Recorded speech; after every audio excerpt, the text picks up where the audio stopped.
कक्षा को प्रभु स्मरण के साथ। ओम नमः सिद्धेभ्यः। ओम नमः सिद्धेभ्यः।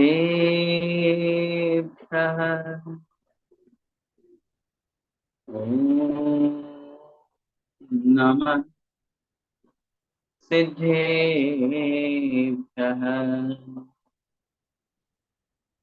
नमो अरिहन्ताणं नमो सिद्धाणं नमो आयर्याणं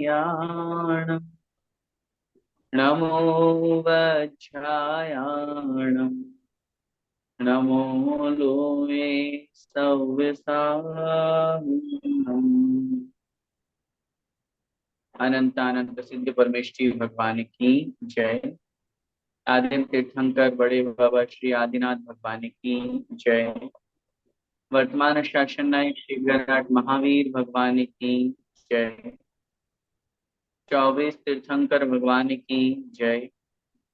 द्वादशांग मई जिनवाणी माता की जय।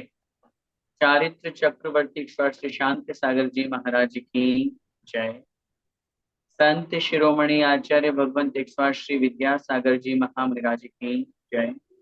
परम पूज्य गुरुदेव निर्यापक श्रमण मुनि पुंगव श्री सुधा सागर जी महाराज की जय। अढ़ाई द्वीपस्थ समस्त महामुनिराज की जय।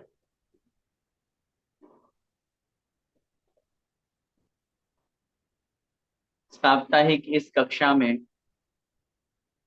श्रमण संस्कृति सिद्धांत प्रवेशिका भाग 2 का हम स्वाध्याय कर रहे हैं और इस पुस्तक के माध्यम से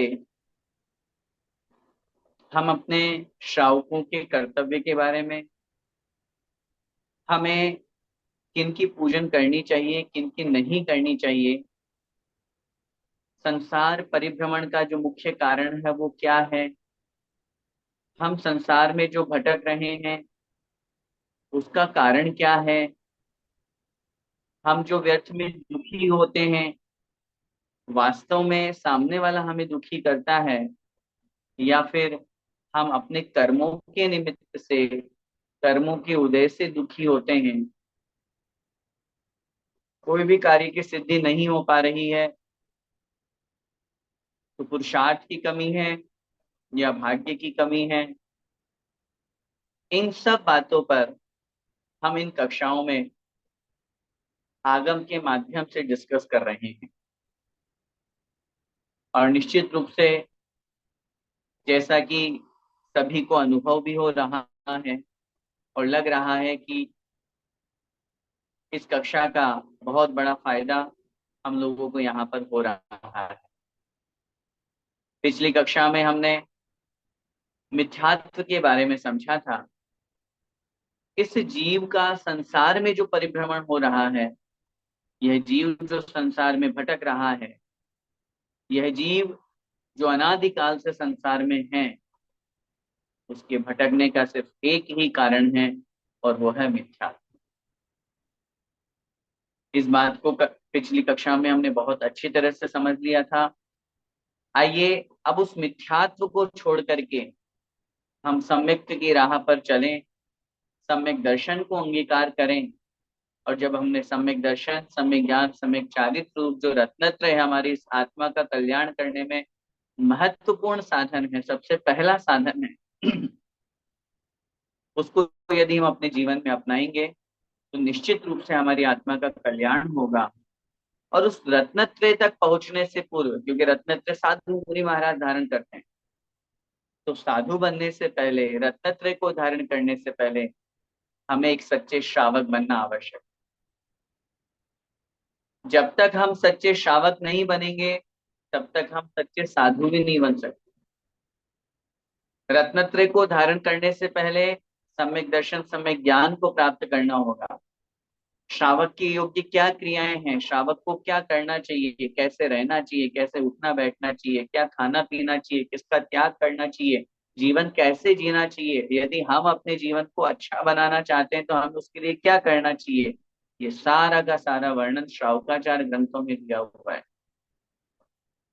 और ये निश्चित रूप से मान करके चलिएगा, सभी दुखों की परम औषधि अगर कोई है तो वो है माँ जिनवाणी, जिसके माध्यम से हमें हमारे दुखों को दूर करने के लिए रास्ता मिलता है।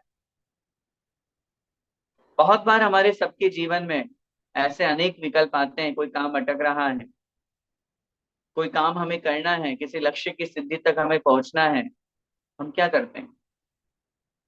मैं आपसे एक उदाहरण के माध्यम से पूछता हूँ, अगर हम डेली रूटीन का, जैसे महिलाओं से विशेष रूप से मैं पूछना चाहूंगा, डेली रूटीन का जो भोजन बनना होता है, हम जितने समय में भोजन बनाते हैं रूटीन का भोजन बन रहा है।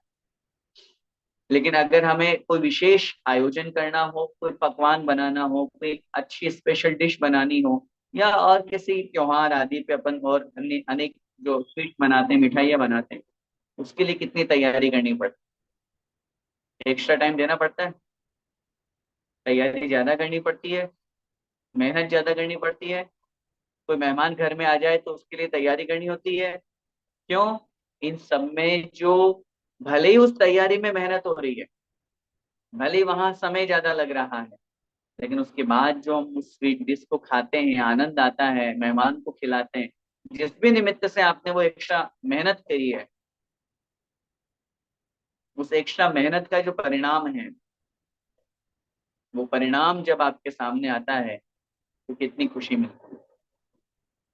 मैं पूछना चाहता हूँ, भगवान के आशीर्वाद से आप प्रतिदिन पूजन करते हैं, अभिषेक करते हैं, सब कर रहे हैं, बहुत अच्छा है।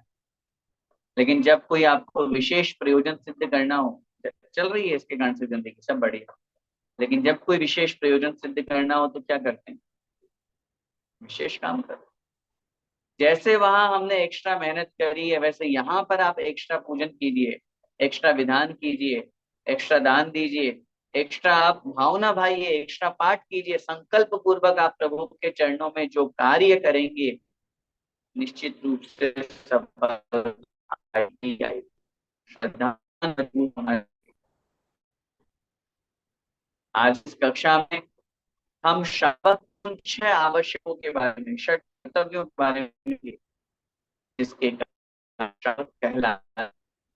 अन्यथा फिर वो श्रावक श्रावक की कोटि में नहीं आता है। इसलिए हम सब श्रावक हैं, तो मात्र कहने के श्रावक न बने। जैसे कोई मुनि महाराज है और अगर वो अपने कर्तव्यों का पालन नहीं करे तो अपन क्या बोलते हैं, अरे यार ये तो कहने के मुनि है।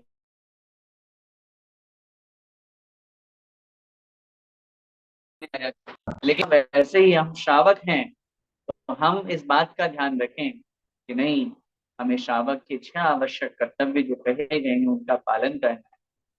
आइए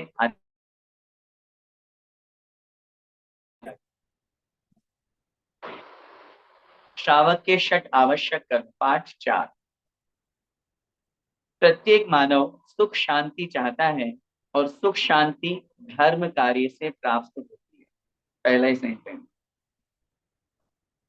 और मैं हमेशा कहा करता हूँ, एक पंक्ति अक्सर आप लोगों ने सुनी होगी, छेड़ाला की, जो मैं बार बार बोलता रहता हूँ, कि जे त्रिभुवन में जीव अनंत, सुख चाहे दुखते भय।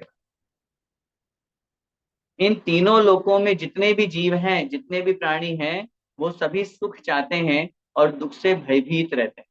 ऐसा एक भी प्राणी नहीं है जो ये आपको कहे कि नहीं भैया मुझे तो आप दुख दे दीजिए। है कोई ऐसा व्यक्ति जो ये कहेगा आपसे कि नहीं मुझे दुख चाहिए? कोई नहीं। सुख चाहे सभी, प्रत्येक आत्मा सुख चाहती है, सुख चाहे दुखते भय। सुख शांति हर जीव चाहता है, और सुख शांति का उपाय अगर कहीं है तो यहाँ पर कह रहे हैं, धर्म का कार्य करने से, धर्म करने से सुख की प्राप्ति हो। आचार्य भगवान पद्मनंदी स्वामी महाराज ने पद्मनंदी पंचविंशतिका में लिखा, धर्म है सुखाकर। धर्म जो होता है वो सुख देने वाला होता है। उन्होंने कितनी अच्छी बात कही, उन्होंने वहां पर लिखा, धन होने पर सुख हो, यह आवश्यक नहीं। क्या कह रहे हैं? धन होने पर सुख हो ही ये जरूरी नहीं, लेकिन धर्म होने पर निश्चित सुख की प्राप्ति होती है, ये मान करके चलिए। और जहां पर धर्म होता है, और मैं हमेशा कहा करता हूं, फिर मैं आपसे निवेदन कर रहा हूं, धर्म सिर्फ क्रियाकांड का नाम नहीं। आपने खूब दान दे दिया, खूब पूजा पाठ कर लिया, खूब स्वाध्याय कर लिया, खूब तीर्थ वंदना कर, नहीं, ये धर्म नहीं है। ये धर्म के साधन हैं। धर्म तो वस्तु सहावो धम्मो जीवाणम रक्षणम धम्मो। वस्तु के स्वभाव का नाम धर्म है। जीवों की रक्षा करने का नाम धर्म है। रत्नत्रय का नाम धर्म है। क्षमादि 10 लक्षण धर्म है। ये है धर्म। ये तो सब साधन है, ये तो सब क्रियाएं हैं। इनके माध्यम से धर्म होता है। तो जो सुख मिलने वाला है वो कब मिलेगा? जब हम अपने जीवन से कषाय को कम करें, पाप को कम करें, तब जब हमें धर्म की प्राप्ति होगी और सुख मिलेगा। अतः धर्म कार्य करना प्रत्येक व्यक्ति के लिए परम आवश्यक है। हमें मनुष्य जन्म की प्राप्ति महान पुण्योदय से हुई है। इसमें भी आर्य क्षेत्र, उत्तम कुल, निरोगी काया, सत्पुरुषों की संगति आदि उत्तम निमित्त मिलने पर भी जो दान पूजा आदि षट आवश्यक कार्यों को नहीं करता है, उसे आचार्यों ने पशु के समान माना है। धर्म करत संसार सुख, धर्म करत निर्वाण, धर्म पंथ साधे बिना, नर तिर्यंच समान रे भैया, नर तिर्यंच समान। नर तिर्यंच समान, मनुष्य पशु के समान है। कब? धर्म पंथ साधे। धर्म का रास्ता अपनाए बिना वह मनुष्य मनुष्य नहीं है, फिर पशु की कोटि में आ गया। इतने सौभाग्य से हमें मनुष्य जन्म मिला। कभी इसकी दुर्लभता पर विचार कीजिए। त्रस पर्याय के लिए ही शास्त्रों में लिख दिया है, दुर्लभ लई जो चिंतामणि त्यो पर्याय लही त्रस्तणी। जब त्रस पर्याय ही इतनी दुर्लभता से प्राप्त हो रहा है, फिर 2 इंद्रिय के बाद 3 इंद्रिय, 4 इंद्रिय, पंचेंद्रिय, पंचेंद्रिय में भी असैनी नहीं सैनी बने, सैनी में भी नरक तिर्यंच देव में नहीं गए, मनुष्य पर्याय को प्राप्त। अपने आप को जब कभी आप गौरव अनुभव करें, अपने आप के बारे में जब कभी आपको ये अनुभव, यार मैं क्या हूँ, मेरी क्या वैल्यू है, मेरा जन्म क्यों हुआ, मैं क्यों आया इस संसार में, इस बात को याद कीजिए कि मैं कौन हूँ। मेरा जन्म मनुष्य पर्याय में हुआ। मनुष्य तो बहुत सारे हैं दुनिया में। लगभग 7, 7.5, 8 करोड़ की संख्या लगभग पहुंच रही है। अरब, सॉरी, करोड़ नहीं, अरब। उनमें सोचिए मेरा जन्म भारत देश में हुआ। हो सकता है आप में से कुछ जो यहाँ कक्षा पढ़ रहे हैं उनका जन्म ही विदेश में हुआ हो, कोई बात नहीं, लेकिन ऐसे स्थान जहाँ पर धर्म की चर्चा तो हो रही है। आर्य क्षेत्र में हुआ, उत्तम कुल में हुआ। निम्न कुल में जन्म हो जाता तो है, ऐसे कुल में जन्म हो जाता, ऐसे पर्याय में हम चले जाते, ऐसे गोत्र में हम चले जाते जहां पर धर्म की कोई चर्चा ही नहीं, धर्म का कोई नामो निशान ही नहीं। सोचिए जरा। उसके बाद में फिर इस बात पर विचार कीजिए कि उत्तम संगति हमें मिल रही है। नहीं तो लोग तड़पते हैं, तरसते हैं संगति प्राप्त करने के लिए। सोचिए, सौभाग्य मानिए, कितने अच्छे लोगों की, सज्जन लोगों की संगति हमें मिल रही है। मैंने पहले भी आपको कहा था, जब आचार्य श्री के बारे में अपन ने वक्तव्य दिया था, तब उस समय सोचिए कितना सौभाग्य है कि अपना जन्म आचार्य श्री के काल में हुआ। आचार्य श्री जैसे गुरु अपने को मिले। ये पुण्य का उदय नहीं है तो क्या है? ये पुण्य की पराकाष्ठा नहीं है तो क्या है? आज विदेशों में बैठ करके धर्म की चर्चा अपने को सुनने को मिल रही है। मैं आपसे पूछना चाहता हूँ, आज से 20 साल पहले क्या स्थिति थी धर्म की? जो बड़े बड़े लोग हैं वो बताएं, आज धर्म की स्थिति क्या है? और चलो दूर मत जाइए, 2-3 साल पहले धर्म की स्थिति क्या थी? और कोविड के बाद में धर्म की स्थिति क्या हुई? बोलिए। जीवन बदला? निश्चित रूप से बदला। और आगे बढ़िए, पिछले वर्ष तक धर्म की स्थिति क्या थी? हमें कोई पढ़ाने समझाने वाला नहीं था। आज हम सौभाग्यशाली हैं कि हर सैटरडे अपन धर्म की चर्चा करते हैं। 1-1.5 घंटा, 2-2 घंटे कभी कभी तो धर्म की चर्चा में कब समय निकल जाता है पता ही नहीं चलता। और मन में ये भाव रहता है, कब शनिवार आए, कब हम कक्षा पढ़े। ये जो अच्छे भाव प्राप्त हो रहे हैं, अच्छी संगति प्राप्त हो रही है, अच्छी बुद्धि प्राप्त हो रही है, अच्छा वातावरण जो प्राप्त हो रहा है, ये इसका स्वाभिमान कीजिए। अपने आप को गौरवशाली समझिए, पुण्यशाली समझिए। ये सब चीजें जो हमें प्राप्त हो रही है, नहीं तो ये बात हम सभी जानते हैं बहुत अच्छी तरह से कि कितने लोग ऐसे हैं जो इस बात को बहुत अच्छी तरह से समझते हैं। लास्ट टाइम भी अभी जो वीडियो हमारे सामने आया था उत्सव जी का, ऋचा जी का, और उनके जो स्वस्ति और दर्शन है, कितने अच्छे परिणाम थे उनके। और उसमें हमने देखा कितने अच्छे भाव उनके वहां पर हो रहे हैं। वो बोल रहे हैं कि मैं जो दुखी हो रहा हूँ, जो सुखी हो रहा हूँ, अब आप खुद बताइए। मिथ्यात्व को नहीं मानते ऋचा जी, लेकिन उसके बावजूद भी उनके मन में ये भाव है, सुखी दुखी होना, अपने आप को रंगराव मानना, अपने आप को गरीब अमीर मानना, ये भी मिथ्यात्व की श्रेणी में आता है। अब आज कौन जैनी व्यक्ति इस तरह की इतनी उत्कृष्ट सोच रख सकता है? वो प्रशंसा के पात्र हैं, वो धन्यवाद के पात्र हैं कि उनके अंदर ऐसा भाव आया, उनको समझाया, और वो भाव आकर के उन्होंने अपने जीवन में तो कम से कम अपनाए। अपने बच्चों को तो वो संस्कार दे रहे हैं, अपने परिवार में तो वो भाव लेके आ रहे हैं। नहीं तो लोगों में तो ये स्थिति है कि वो मिथ्यात्व को पाप ही नहीं मानते, अन्य देवी देवताओं के जा रहे हैं, सरागी देवी देवताओं को पूज रहे हैं, लोग उसी को दोष नहीं मानते, उसी को पाप नहीं मानते। और यहाँ स्थिति ये हो रही है कि वो तो पाप है ही, वो तो गृहीत मिथ्यात्व है ही। लेकिन अग्रहित मिथ्यात्व को लेकर के हम जो चलते हैं, जिस व्यक्ति ने जीवन में ये सीख लिया, निश्चित रूप से बहुत बहुत धन्यवाद के पात्र ऋचा जी, जिन्होंने ये भाव रखा और वीडियो बना करके लोगों को ये प्रेरित किया कि वास्तव में जिस व्यक्ति के अंदर आत्मा के अलावा पर पदार्थ की ओर दृष्टि जाती है, वो भी मिथ्या दृष्टि है।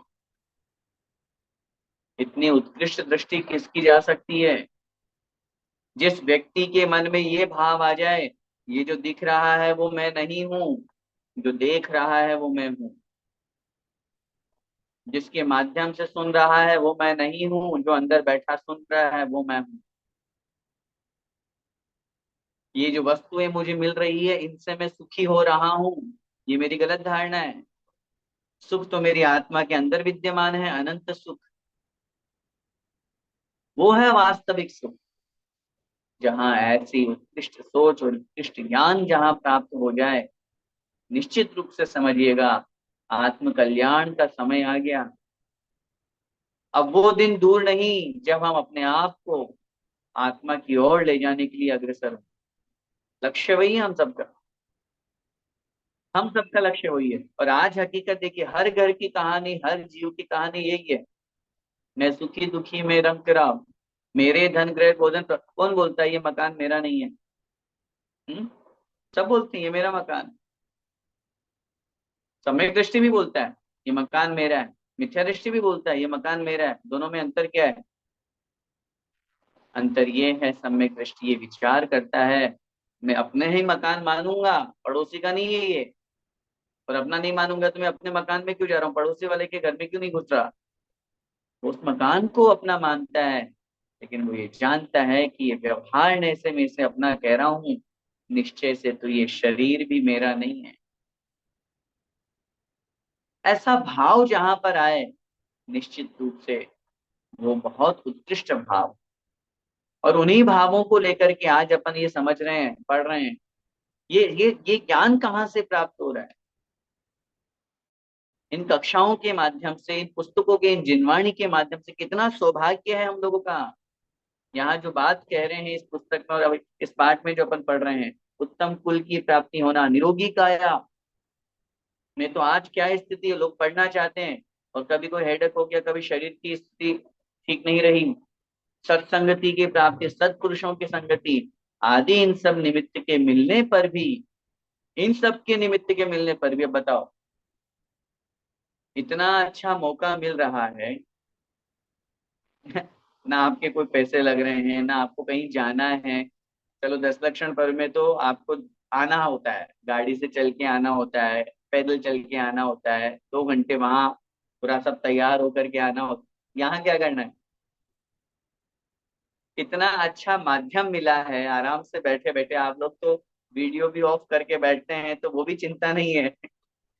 और इस ऑनलाइन क्लास के बाद में जो यूट्यूब आदि के माध्यम से पढ़ते हैं, तो उनको तो और चिंता नहीं है, कभी भी सुन लो, कभी भी पढ़ लो। इतना अच्छा मौका, इतना अच्छा अवसर अपन को मिल रहा है, और उसके बावजूद भी अगर धर्म में रुचि नहीं है, तो बंधुओं, ये मैं नहीं कह रहा, ये हमारे आचार्य भगवंत कह रहे हैं, धर्म पंथ साधे बिना नर तिर्यंच समा। मनुष्य है खाली वो नाम का, बाकी तो तिर्यंच रूप में है। जो दान पूजा नहीं करता है, स्वाध्याय नहीं करता है, तप नहीं करता है, षट आवश्यकों को नहीं करता है। इसलिए प्रत्येक श्रावक को षट आवश्यक कार्यों को परम आवश्यक समझकर प्रतिदिन अवश्य करना चाहिए, जिससे इस भाव से और इस भाव में और पर भाव में सुख शांति की प्राप्ति हो सके।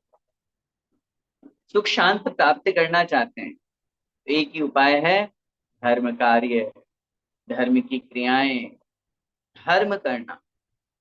न केवल क्रियाएं, ये तो एक कथन में आ रहा है, क्योंकि धर्म क्रिया के अलावा आप मात्र भावों से करोगे तो वो नहीं हो पाएगा। आपको कुछ ना कुछ क्रिया रूप में साधन तो लेना ही पड़ेगा। लेकिन यहाँ एक शब्द का प्रयोग किया आपने, अगर गौर किया तो, आवश्यक, षट आवश्यक और परम आवश्यक। आवश्यक इट मीन कंपलसरी। और कंपलसरी पेपर जहां होता है, अगर एग्जाम में वो कंपलसरी पेपर नहीं दो, तो आप दूसरे ऑप्शनल कितने पेपर दे लो, लेकिन आप पास नहीं हो सकते। बोलो, हो जाओगे क्या? कंपलसरी पेपर दिए बिना, एग्जाम दिए बिना पास नहीं हो सकते। ये 6 कंपलसरी पेपर हैं, ये 6 कंपलसरी पेपर। और अगर एक भी पेपर नहीं दिया सप्लीमेंट्री, फेल हो जाओगे। इसलिए पूरे 6 आवश्यकों को परम आवश्यक, आचार्य यहाँ जो श्लोक लिख रहे हैं वो मैं पढ़ रहा हूँ। देव पूजा गुरु उपास्ति, स्वाध्याय संयमस्तपः, दानं चेति गृहस्थानां, षट्कर्माणि दिने दिने। देव पूजा, गुरु उपासना माने गुरु उपासना, स्वाध्याय, संयम तप अर्थात संयम और तप, दानम च इति और दान, ये इति माने ये, गृहस्थानाम षट कर्माणि, ये गृहस्थों के 6 कर्म हैं, 6 क्रियाएं हैं। दिने दिने, प्रतिदिन की क्रियाएं। क्या मतलब हुआ प्रतिदिन की क्रियाएं? मतलब ये हुआ कि प्रत्येक गृहस्थ को प्रतिदिन ये 6 आवश्यक करना अनिवार्य है। अनिवार्य इट मीन्स कंपल्सरी, आवश्यक करना ही है, अदरवाइज नो कंसेशन, श्रावक नहीं है। यहाँ शब्द का प्रयोग है दिने दिने, प्रतिदिन। ऐसा नहीं हो सकता आज कर ली, अरे भैया जी संडे को तो की थी पूजा, अब ऐसे रोज रोज नहीं होता। श्रावक नहीं हो, अरे हम तो महीने में एक बार दान कर देते हैं, हमारा तो फिक्स है, रोज रोज दान नहीं होता हमसे। श्रावक नहीं हो। अब देखो भैया जी, हम तो स्वाध्याय का तो हमें टाइम मिलता नहीं है, आप जो पढ़ा देते हो वीकली बस वो इतना कर लेते हैं। श्रावक नहीं हो। हमारा भैया जी, अब हाँ गुरु तो हमारे यहाँ पे है ही नहीं, हम किन की उपासना करें, कैसे भैया वृत्ति करें। कोई बात नहीं, उसके दूसरे तरीके हैं, अगर वो भी नहीं करते हैं, श्रावक नहीं हो। दिने दिने, प्रतिदिन, एक भी दिन ऐसा न जाए कि हम छह आवश्यकों का पालन न करें। हर दिन हमें इन आवश्यकों का पालन करना चाहिए। इसलिए यहाँ पर आगे कह रहे हैं कि देव पूजा, गुरु उपासना, स्वाध्याय, संयम, तप और दान, ये षट आवश्यक, षट का मतलब होता है छह। षट, छह को संस्कृत में षट कहते हैं। ये षट आवश्यक कर्म प्रत्येक गृहस्थ को नित्य करना चाहिए, हमेशा करना चाहिए, प्रतिदिन करना चाहिए। अब यहाँ पर इन छह आवश्यकों को एक एक करके समझें, और उसके माध्यम से फिर आप ये समझिएगा कि किस प्रकार एक एक कर्तव्य क्या है और हम उसमें से कितना करते हैं। अब आप कहोगे भैया जी आप तो आज की कक्षा में सबकी कक्षाएं ले रहे हैं, वही तो कर रहे हैं। पहले अपन ने देव दर्शन, रात्रि भोजन त्याग, पानी छान, ये आवश्यक नहीं है, ये हमारी पहचान, ये हमारी पहचान। लेकिन आज जो अपन पढ़ रहे हैं ये अपने आवश्यक कर्तव्य हैं। देखिए सबसे पहला है कर्तव्य का नाम है देव पूजा। देव पूजा किसे कहते हैं, कैसे करते हैं, क्यों करते हैं, कब करते हैं, और इससे क्या फायदा होता है, इसका क्या महत्व है, इन सब बातों के बारे में अपन यहाँ पे डिस्कस करेंगे। वैसे तो मैंने पूर्व में आप लोगों से जिनेंद्र भगवान की पूजन के संबंध में चर्चा की है, और उसके माध्यम से अपन ने समझा है कि हम लोगों को प्रतिदिन जिनेंद्र भगवान की पूजन करनी चाहिए। और एक बात मैं और क्लियर कर दूं आप लोगों को, क्योंकि यहाँ पर अपन षट आवश्यक पढ़ रहे हैं तो छहों को बराबर बराबर टाइम में बांटें। कोई अगर आपसे ये कहे पूजन वूजन हमसे नहीं होते, हम तो स्वाध्याय कर लेते हैं, पूजन के 2 घंटे वेस्ट करने के बजाय 2 घंटे स्वाध्याय करो, सामने वाला जो कह रहा है 100% गलत है। कहाँ लिखा है कि पूजन मत करो स्वाध्याय करो? बताओ एक भी प्रमाण। और मैं पूजन के इतने प्रमाण बता दूंगा कि अब गिनना भूल जाओगे। आचार्य भगवंत वीर सेन स्वामी महाराज धवलाकार लिख रहे हैं, दान, पूजा, शील और उपवास ये चार मुख्य कर्तव्य श्रावक के। आचार्य भगवंत कुंद कुंद स्वामी महाराज लिख रहे हैं, दानम पूजा मुखम सावय धम्मम न साव्या तेन बिना। दान और पूजा श्रावक के मुख्य कर्तव्य, इसके बिना वो श्रावक श्रावक नहीं, जबकि उन्होंने स्वाध्याय दिया भी नहीं। इसलिए खैर उस विषय को अपन आगे समझेंगे, अभी कर्तव्य के रूप में अपन को समझना है कि जो कार्य जिस समय जिस योग्य है वहां वो करना आवश्यक है। आप किसी को ज्यादा नहीं दे सकते। अभी ऐसा हो सकता है कि 6 सब्जेक्ट के आपको एग्जाम देना हो, और देखो मेरे से मैथमेटिक्स में तो मैं बहुत वीक हूँ, आप मेरे से दूसरा सब्जेक्ट का दिलवा दो, फिर क्या होगा?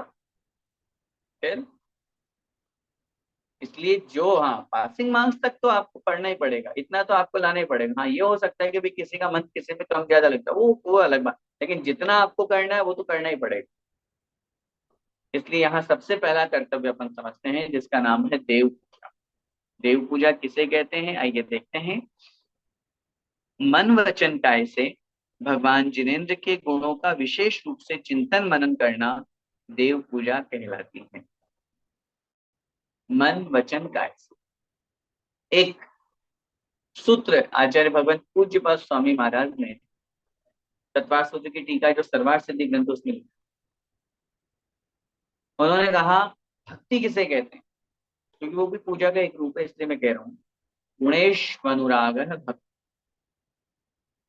गुणों में अनुराग होने का नाम, गुणों में प्रीति होने का नाम भक्ति है। और ऐसी स्थिति में वही बात यहाँ कह रहे हैं, मन वचन काय से जिनेंद्र भगवान या पंच परमेष्ठी या नव देवता जो पूज्य कहे गए हैं, उनके प्रति गुणों में अनुराग होना, गुणों का विशेष रूप से चिंतन मनन करना, उन गुणों का कथन करना, इसका नाम है चिन्ह पूजा, देव पूजा। यहाँ देव से तात्पर्य जिनेंद्र भगवान, वीतरागी भगवान को ग्रहण करना है। हाँ, किसी सांसारिक देवी देवता को नहीं, क्योंकि एक शब्द के अनेक अर्थ होते हैं ना। लेकिन यहाँ देव पूजा में जिनेंद्र वीतरागी, और पूजन का मतलब मन वचन का है। देखिए यहाँ तीनों चीज लगाई है। हाँ, ऐसा नहीं तो एकांत पक्ष वाले बोलते हैं ठीक है हम मन में पूजा कर लेते हैं, हमें द्रव्य चढ़ाने की आवश्यकता नहीं है। फिर काय कहाँ लगी, शरीर का प्रयोग कहाँ हुआ, फिर अभिषेक नहीं करते, शरीर कहाँ लगा। हम तो बस भावों से सब काम कर लेते हैं। भावों से भोजन कर लीजिए, भावों से पैसा कमा लीजिए, क्यों पुरुषार्थ कर रहे हैं, क्यों भाग दौड़ कर रहे हैं, भावों से सब कर लो ना। नहीं होता, तीनों लगे, मन वचन काया। ऐसा भी नहीं है कि मात्र द्रव्य से ही आप पूजन करते जाओ, खूब विधान करो, खूब सामग्री चढ़ा दो, खूब चावल चढ़ा दो, नारियल चढ़ा दो, और मन ही नहीं लग रहा है, मन तो भटक रहा है, अरे यार कहाँ फंस गया। ऐसा भी नहीं होना चाहिए, गलत हो जाएगा बात। फिर बहुत लोगों को ये भी देखा है, बोलते नहीं है, पूजन करने चले गए, सामूहिक पूजन हो रही है, बस चुपचाप अपना चढ़ाए जाएंगे, नमोस्तु कर लेंगे, वचनों का प्रयोग ही नहीं हो रहा। तीनों लगना चाहिए, मन वचन और काय, तीनों से जिनेंद्र भगवान के गुणों का चिंतन मनन कथन गुणानुवाद करना, इसका नाम है देव पूजा। इसके लिए क्या करना चाहिए, सर्वप्रथम छने हुए प्रासुक जल से स्नान करके शुद्ध धुले हुए धोती दुपट्टा पहनना चाहिए। श्री जी के अभिषेक व सामग्री धोने के लिए जल कुएं का ही काम में लेना चाहिए। आगम की जो सही विधि है वो तो यही है। आप क्या करते हो ये आपकी मर्जी, आपके यहाँ क्या व्यवस्था है ये आप जाने, लेकिन सही विधि यही है। ठीक है, अगर कुएं का जल नहीं है तो आजकल बारिश का पानी अपने लिए बहुत अच्छा एक सब्स्टिट्यूट बन गया है, और वो बहुत शुद्ध पानी हुआ करता है। अगर उसका स्टोर उसी रूप में और शुद्ध रूप में करते हैं तो बहुत अच्छी तरह से हम उसको उपयोग कर सकते हैं। तो सामग्री धोने के लिए भी और भगवान श्री जी का अभिषेक करने के लिए शुद्ध जल का प्रयोग, कुएं का जल ले आए। और फिर उसके बाद में क्या कह रहे हैं, सर्वप्रथम जिनेंद्र भगवान का अभिषेक करके अष्ट द्रव्य का थाल सजाकर विनय पूर्वक सर्वप्रथम नमोकार मन स्वस्ति मंगल पाठ बोलकर अपनी इच्छा से देवशास्त्र गुरु आदि की पूजन आह्वान स्थापना सन्निधिकरण करते हुए क्रमशः जल आदि अष्ट द्रव्यों के छंद पढ़कर द्रव्य चढ़ाते जाना चाहिए। तत्पश्चात शेष अर्घ्य चढ़ाने के बाद शांति धारा एवं विसर्जन करना चाहिए। इसके बिना पूजा अधूरी रहती है। अब एक ही लाइन में सारी चीजें समझा, अपन समझ लेते हैं। सबसे पहली बात ये कह रहे हैं, पूजन करने से पहले अपने को सर्वप्रथम जिनेंद्र भगवान के चरणों में पहुंचकर उनका अभिषेक करना चाहिए। क्योंकि आगे एक सेंटेंस मैं पढ़ लेता हूँ, उससे क्लियर हो जाएगा मामला कि पूजन के 6 अंग हैं, अभिषेक, आह्वान, स्थापन, सन्निधिकरण, पूजन और विसर्जन।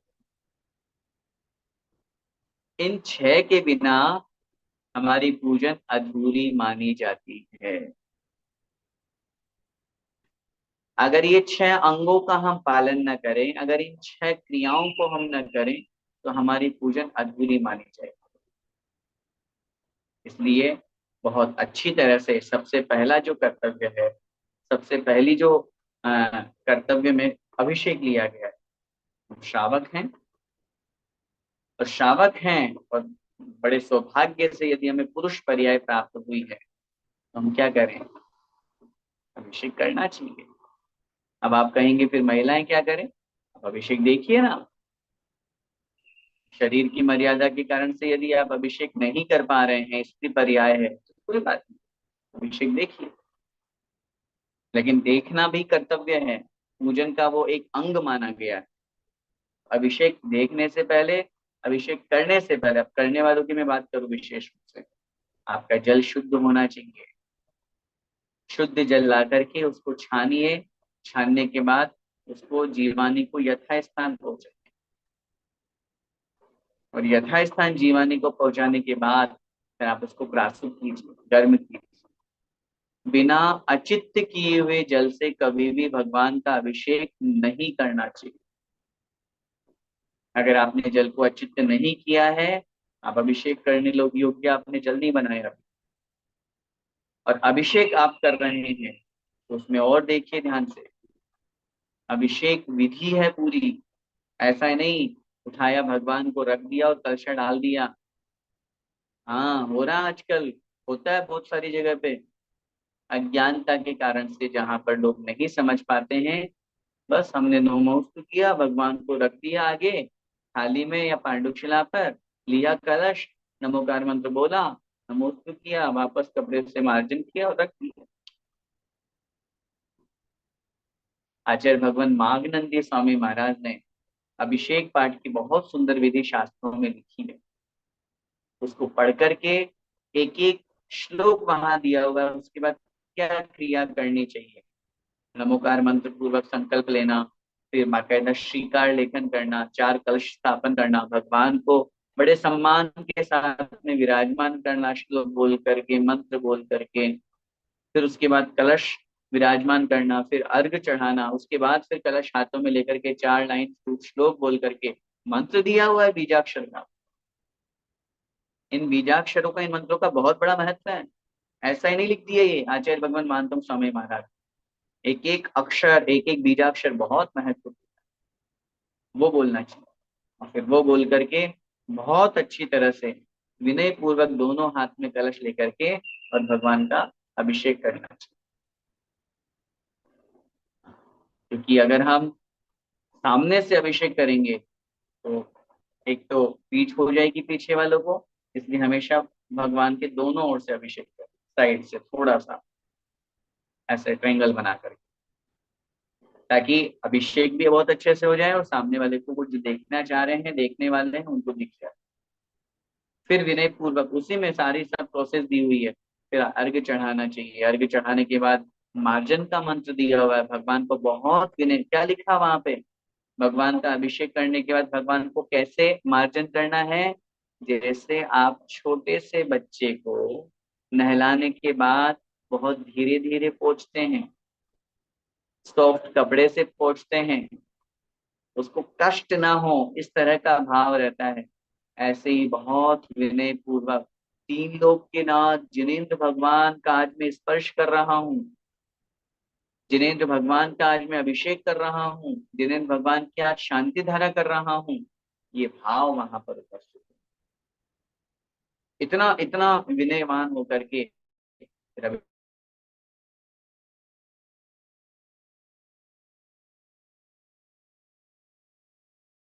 उसके बाद बहुत अच्छी तरह है विनय पूर्वक थाली अष्टद्रव्य की सजाएं। कैसे सजाएं, जैसे घर में हमारी भोजन की थाली सजती है। हाँ, अब आप बोलोगे सजने का तात्पर्य कौन हमें रोज, नहीं, जैसे हमें अपने भोजन की थाली में मीठा भी चाहिए, नमक भी चाहिए, हरी वस्तु भी चाहिए, दूध दही भी चाहिए, या दोनों में से एक कुछ भी, या घी है, तेल है, ये सारे क्या षट रस मिश्रित हम अपने शरीर की पूर्ति करने के लिए सभी प्रकार के रसों का ग्रहण कर। ऐसे ही भगवान की जब पूजन करें, क्या सुंदर अष्ट द्रव्य से थाल सजा हुआ हो, ऐसा थाल भगवान आज सौभाग्यशाली हूं मैं। और मैं हमेशा कहा करता हूँ, जब भी भगवान के दर्शन करो, जब भी भगवान की पूजन करो, अपना सर्वस्व न्योछावर करो, अपने आप को पूर्ण समर्पित कर दो, भगवान बस और कुछ आप हैं, सब कुछ है, मुझे और कुछ नहीं चाहिए।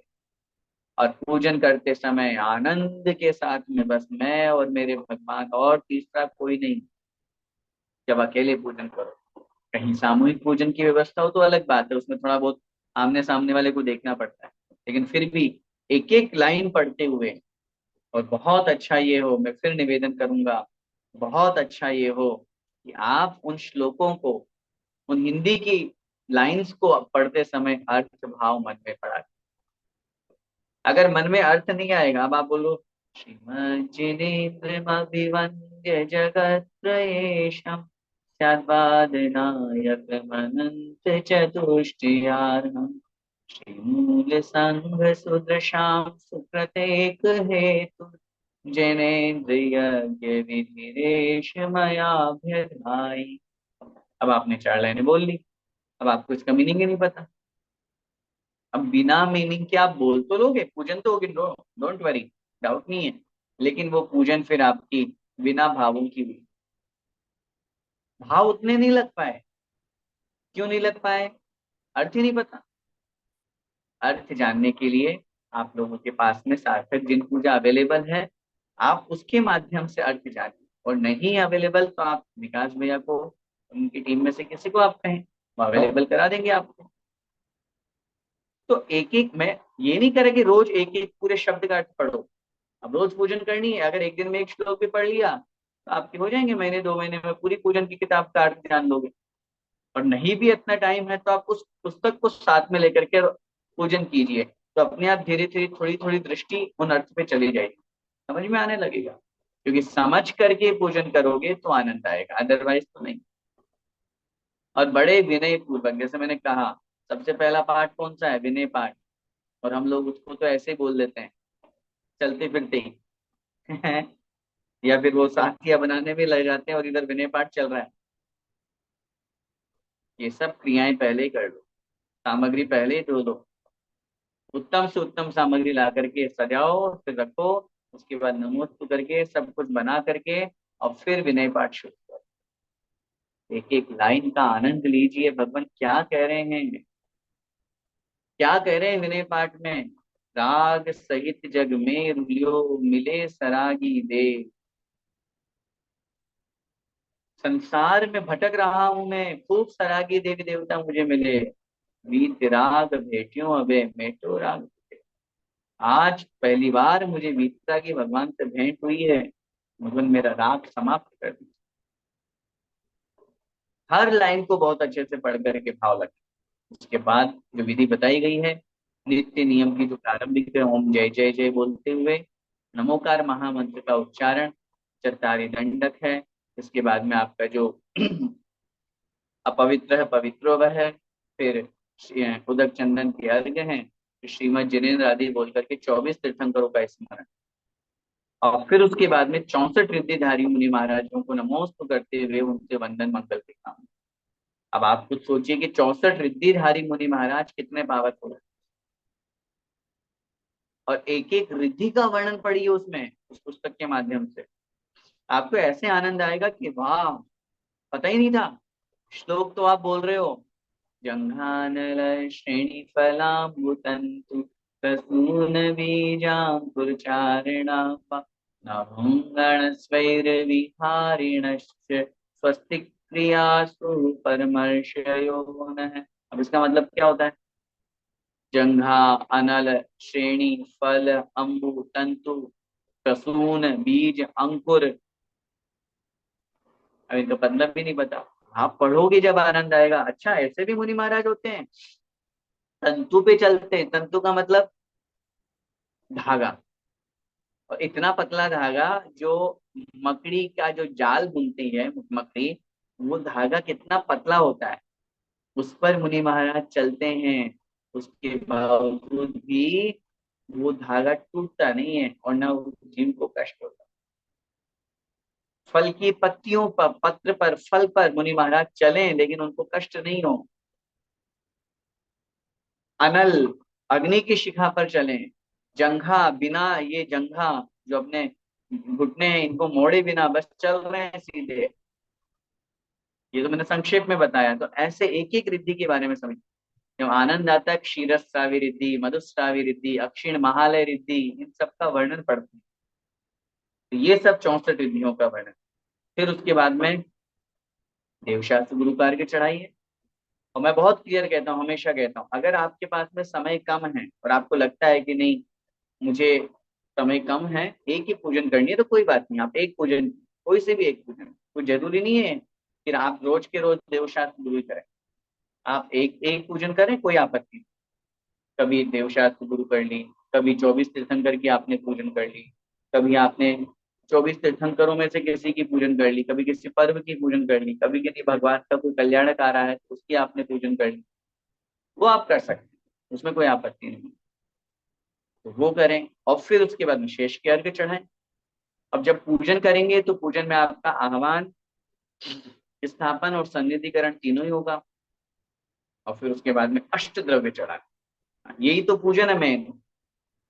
जो मुख्य पूजन है वो अष्ट द्रव्य समर्पित करना, जल चंदन अक्षत पुष्प नैवेद्य दीप धूप और फल।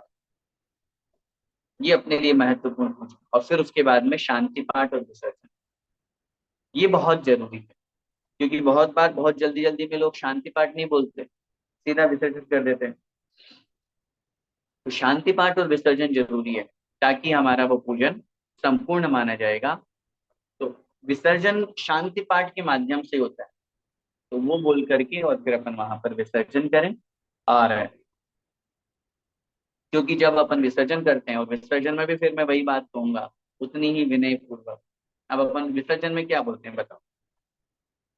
बिन जाने वा जान के, हैं? रही टूट जो कोई तुम तो साथे परम गुरु सो सब पूर्ण होए, पूजन विधि जानू नहीं, नहीं जानू आवान, और विसर्जन हूँ नहीं, क्षमा करो भगवान। अब आप बोल तो ये रहे हो तो गिनने में लगे हो चावल। कहाँ ध्यान है हमारा? कहाँ क्षमा का भाव आया? और भगवान क्षमा करो मुझे, कहाँ बोले? आप बोल दिए बस मुंह से, भाव ही नहीं आया, बस गिनने में लगे। ये अपनी कहा। तो कहने का तात्पर्य, आप पहले गिन लें या पहले बोल लें, फिर गिन कर फिर चढ़ाएं, क्या फर्क पड़ रहा है? मैं आपको हमेशा एक ही बात कहूंगा, सिर्फ एक पूजन कीजिए अगर समय कम है तो, लेकिन मन से। व्रत आदि के समय पे या और अन्य अवसरों पे मैं देखता हूँ लोग 8 8 10 10 पूजन करते हैं, मन ही नहीं लगता। जब नहीं है समय, नहीं मन लग रहा, तो फिर क्यों हम कोरम पूरा कर रहे हैं? अब एक पूजन करें, दो पूजन करें, अपना पहले समय निर्धारित करें, हमारे पास कितना समय, उस अनुसार हम पूजन। इसलिए ये हुआ पहला कर्तव्य, अपना देव पूजन। और जिनेन्द्र भगवान की भक्ति पूजन करते हुए पहला कर्तव्य है जिनेन्द्र भगवान की पूजन करना। अब यहाँ देव दर्शन नहीं कहा, हाँ, हम श्रावक के आवश्यक की बात कर रहे हैं, कर्तव्यों की बात कर रहे हैं। तो कर्तव्य हमेशा बहुत महान और महत्वपूर्ण हुआ करते हैं। मैं निवेदन करूंगा सभी महानुभावों से, जो प्रतिदिन दर्शन नहीं कर पाते हैं वो दर्शन करना शुरू करें, और दर्शन के साथ जिनेन्द्र भगवान की पूजन का रूटीन बनाएं। ये हमारा पहला कर्तव्य है, इसके बिना शुरुआत ही नहीं है। आपसे जितनी शक्ति बने, जितना समय बने, जहां बने, जैसे बने। और फिर भी अगर कोई इतनी मजबूरी में कि नहीं भैया जी अब देखो कहाँ आप, हम जब आप खुद ही कह रहे हो कि दुबई में हो, कतर में है, तो कतर वालों के पास तो भी मंदिर भी नहीं है व्यवस्थित, क्या करें, मजबूरी है। आबू धाबी है, ये सब चीजें हैं, पूरा जीसीसी ग्रुप है, ओमान आदि। देखो मजबूरी है, तो मैं तो वही कहूंगा, आगम की आज्ञा तो यही है कि श्रावक को प्रतिदिन करना चाहिए। फिर भी आगम की आज्ञा नहीं है, लेकिन फिर भी ये व्यक्तिगत रूप से मैं आपको इतना सा कहूंगा, कम से कम हफ्ता में एक बार तो पूजन का संकल्प, कम से कम हफ्ता में एक बार आपको जब छुट्टी मिलती है, सैटरडे है, संडे या जो भी टाइम आपका, इतना तो कर्तव्य हम लोगों का बनता है। और फिर भी ऐसे भी बहुत सारे लोग हो सकते हैं जो प्रतिदिन दर्शन ही नहीं करने आते, तो उनसे भी मैं कहूंगा कि भैया कम से कम हफ्ता में एक बार का तो रूटीन बनाओ, ज्यादा नहीं बना सकते तो।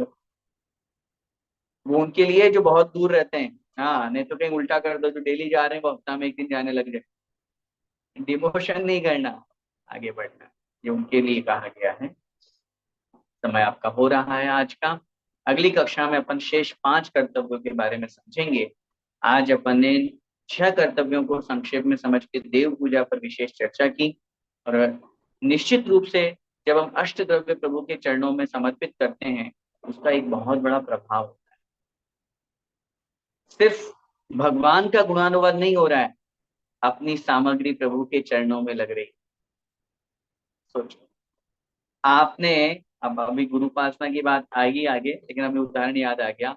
आपने कोई पाटा बनवाया, चौकी, और वो चौकी पे अगर आचार्य श्री बैठ जाए तो मुझे बताओ आपको कितनी खुशी लगेगी।